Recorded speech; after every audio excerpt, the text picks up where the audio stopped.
America, a jigsaw puzzle of checkered colors and scenes, denoting many things in many places.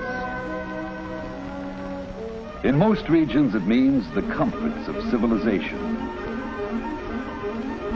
of modern homes, of shiny cars on smooth highways, of fancy stores in noisy city canyons. But there are quiet, lonely canyons in America, too. The gorges of northern Arizona and New Mexico that cut across the vast, empty tablelands. A region that molds life into primitive simplicity. In this country of canyons and of plains live a proud and aristocratic people, the Navajos. An ancient race who called themselves the people. Since their migration from the north some 600 years ago, the Navajos have had their way of life shaped by the unyielding land in which they settled.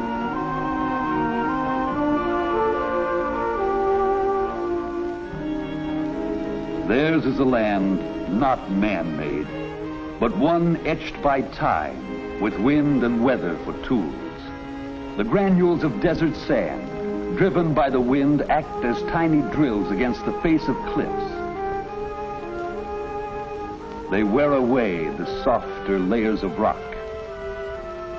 These crevices fill with snow in the winter months.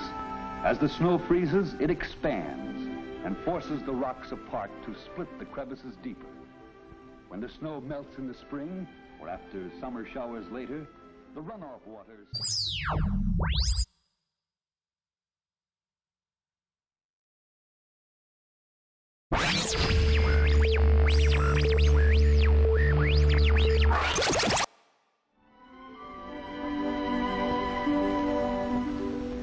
In this broken land, roads are few and rough, often mere trails, or a sandy canyon floor, limiting transportation in the past to horse and wagon, or to horseback.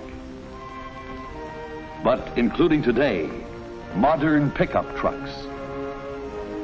Leading off from the roads are faint wagon tracks, the only signs to tell you that there's a home out there somewhere. It's hard to distinguish the houses, for round and squat as beehives, they melt right into the landscape. The Navajos do not live in villages as do other tribes, but in lonely hogans under a butte or on the plains. Because of the isolated region, homes have been built of materials at hand. On the barren plains, the hogans are often cone-shaped, for here there are few tree trunks to serve as poles, and the supporting framework must be simple. But it can be heavily plastered with mud. Often the homes on the windswept mesas may have the door protected by a vestibule, a covered approach to keep out the snow and rain and the eternal sand. This door, one of the two openings in any hogan, always faces to the east. For the Navajos are sun worshippers, and on each new day, they greet the rising sun. In scrub forests of the higher elevations, hogans are built of piñon logs, mortised together, chinked with clay between. The roof is dome-shaped, coated with mud. In the center is the second of two openings of the hogan, the smoke hole. Originally an escape for smoke from the open fire inside, today it may boast a stovepipe or two. Outlets from wood stoves used for both heating and cooking. Inside, the logs of the roof are laid one on the other to form an inverted cone. Below, clothing hangs on wooden pegs, and extras are stored in boxes or trunks. On the swept dirt floor at night are spread beds of pelts and blankets. A table, always placed to the right of the door, serves as kitchen. And in one simple log room in the winter months, the Navajo family lives its daily life. In summer, the household moves outdoors into a simple shelter built nearby. A framework of poles enclosed by brush, or perhaps only topped by a layer of branches, these sunshades are set up for hot weather comfort.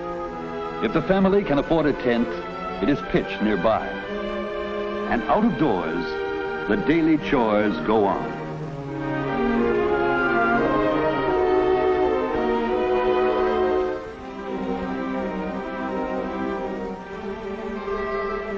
Tents and shelters are used in the summer sheep camps. For the Navajos are shepherds, an economy determined by the dry land. The first sheep were taken from the Spaniards in New Mexico in the 1600s. In the centuries since then, the animals have become well suited to this land of little forage and water. They provide easily butchered meat for the family. There are lambs to sell in the fall and wool in the spring for the trader. For then, the sheep are sheared by the women, the owners of the flocks. As each fleece rolls off, the long fibered wool is put aside for their own fine weaving. The rest is dropped into long burlap bags hung inside scaffolds. It'll be packed down by stamping feet, the packer almost hidden in the depths. But as more wool is added, he finally emerges at the top. These bags may be tightly stuffed to a weight of 300 pounds or more.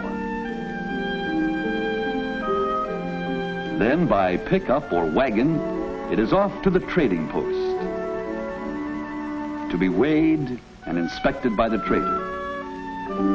And after his purchase, to be reloaded with other bags for a truck ride to resale in the cities of the outside world.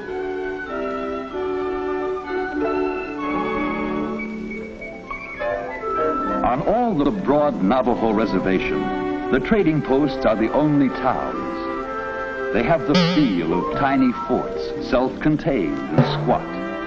They are grocery, bank, and post office, the center of life in this lonely land. The posts are few and operate only by government permit and bond. Many of them are old, and their traders have helped to build the Southwest.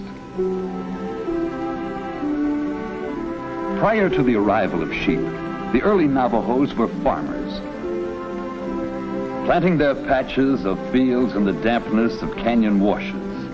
Of these, Canyon de Chelly has forever been the garden spot of Navajo land, where for generations, certain clans of the tribe have planted their summer crops. From the rim, they return each spring to live in caves or brush shades, or even to build an occasional hogan in a protected cove. Beside the homes, there are fields of corn and other crops, and tiny orchards huddle under the cliffs. The canyon was formed by erosion of wind and water, and in places, the walls rise straight up for 1,000 feet. Through eons, the cliffs were cut, rising in great concave sweeps of wind-chiseled stone. The modern tribe is a newcomer in this ancient land, for on the canyon walls are pictures and signs drawn by those who lived here before. Petroglyphs, primitive figures cut by early artists. Their only tablet, the stone cliff walls. Their pen, a small, sharp rock. With these, they etched a record of the things they saw. Nearby are their dwellings. Hunched on great shelves on the North Canyon wall sit the stone houses of the really ancient ones, the Pueblo people of prehistoric times. Several hundred separate ruins have been left by these people, records of their history forged in the centuries between 300 and 1300 AD. And history has been shaped here for the more recent people, the Navajos, for to many it was the beginning of the tragic Long Walk. In the winter of 1863-64, the last remnants of the tribe fled to this stronghold to escape capture by Kit Carson's men, sent to subdue them. The people hid in the rocky clefts, half frozen and hungry. warriors scaled the walls using natural toeholds in the rock, or used steps begun by the ancient ones and worn deep through the centuries. By these, they swung up the walls and over the rim, hoping for safety above, only to be caught and walked 300 frozen miles to captivity. Up on the canyon rim is a symbol of man's need in this stern land. It seems to be only a pile of stones, but it has been built slowly by generations. For here, a Navajo will stop before going on any journey. A twig is broken from a nearby juniper tree to be deposited on the pile. Then a stone is placed to hold it down against the wind. And a silent prayer is said for safety and good luck. Through the years, Navajo hands have built this ancient wishing pile, and Navajo hearts have given thanks and have made wishes that life might be easier in the harsh land that is their home.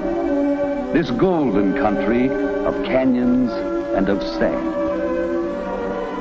One colorful segment of the jigsaw that is America today.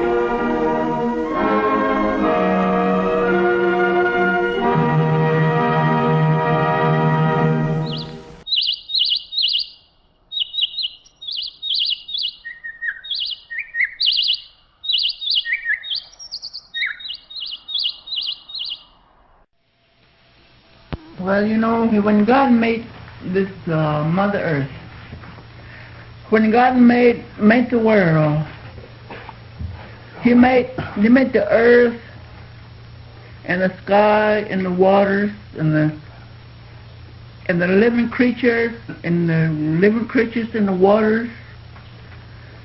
And it took Him 7 days. And there's one of these days, when He made earth, He planted His herb in this world. It was planted by God Himself when He made the earth, made the world. Nobody made this peyote with their hands. God put it on this earth. It's an herb. And some people, they'll preach against it. But you look in the book of Romans, it says, seek of this herb. If you're sick in your body and your soul, seek of this herb and make a brew and drink of it, and you shall be made whole. That's what God said. God made this herb in this world. He didn't make it, He planted in this world as an herb for people, for human beings to, when they're aching in their bodies, to go out and seek up this herb and partake of it, that they might have their healing in their bodies.